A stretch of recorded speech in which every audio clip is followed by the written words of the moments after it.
to your point, yeah, they're driving the cars, trying to make sure that they can put less fuel in when the stop comes. Oh, we got a car around the one of Chastain. Wow, hard damage. Y'all good? I wonder what happened here. This had to be a disagreement of some sort. Right front down, the right front splitter, fender damage. Did Ross Chastain just get robbed at the Brickyard? One of the most talked about moments of the Brickyard 400 wasn't a victory celebration or a dramatic pass for the lead. It was a lap 17 collision that abruptly ended Chastain's race and sparked a wave of outrage among NASCAR fans. With the playoffs approaching and tension already boiling, what happened between Ross Chastain and Michael McDowell at Indianapolis may shape the rest of the season in more ways than one. The weekend started badly for Chastain and only got worse. From the outset, his number. One Trackhouse Racing Chevy didn't have the speed he needed to compete. Practice was rough, and qualifying wasn't any better. He slotted in at 33rd out of 39. That kind of starting position leaves a driver in the danger zone, surrounded by equally desperate competitors and minimal room for error. When Sunday's race began, Chastain was buried in traffic, unable to gain ground. Still, he was grinding, staying patient, and trying to make the best of a bad situation when everything changed heading into turn 3. It was lap 17. Chastain, now running 34th, approached turn 3 with what looked like a routine line, but behind him, Michael McDowell had other ideas, or maybe just a costly misjudgment. According to McDowell's own radio chatter, he didn't expect Chastain to brake as hard as he did. The result? McDowell's number 71 clipped the back of Chastain's car, sending him hurtling into the outside wall in a sickening thud. Replays confirmed the contact, and in-car camera footage showed just how sudden and violent the impact was. And just like that, Chastain's Brickyard hopes were smashed, literally. Chastain didn't hold back in the aftermath. Speaking to TNT Sports, he said bluntly, "I went into turn 3 and think I got ran into." No dramatics, no sugarcoating, just pure frustration. His weekend had already been miserable, and now it ended with a catastrophic crash. For a driver known for his aggressive driving style, Chastain was surprisingly calm, but the disappointment was evident in his voice. McDowell, for his part, was quick to express regret. Over the radio, he admitted, "Darn it, man. Didn't mean to do that. Just didn't think he'd jump on the binders that hard. It wasn't malicious, but it didn't undo the damage." The crash didn't just cost Chastain a shot at a decent finish, it dropped him to dead last. His team managed to use the air jack system to get the car off the wall and limping back to pit road, but the damage was extensive.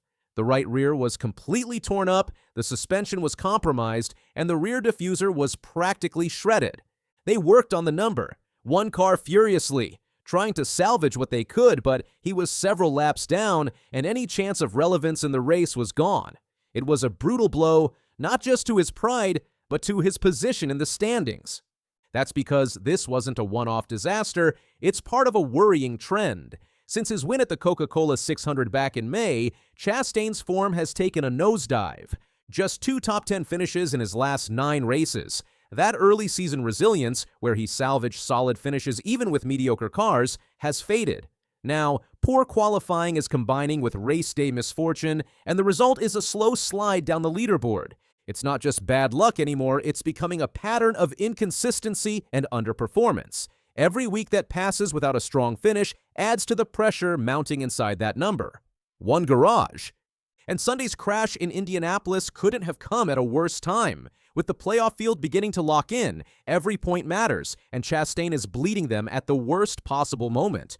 The margin for error is razor thin, and this kind of setback could be the difference between making the cut or being left on the outside looking in. What's more troubling is the momentum shift. He's no longer just having bad luck. He's getting caught in avoidable situations. That's the kind of pattern that wrecks a season.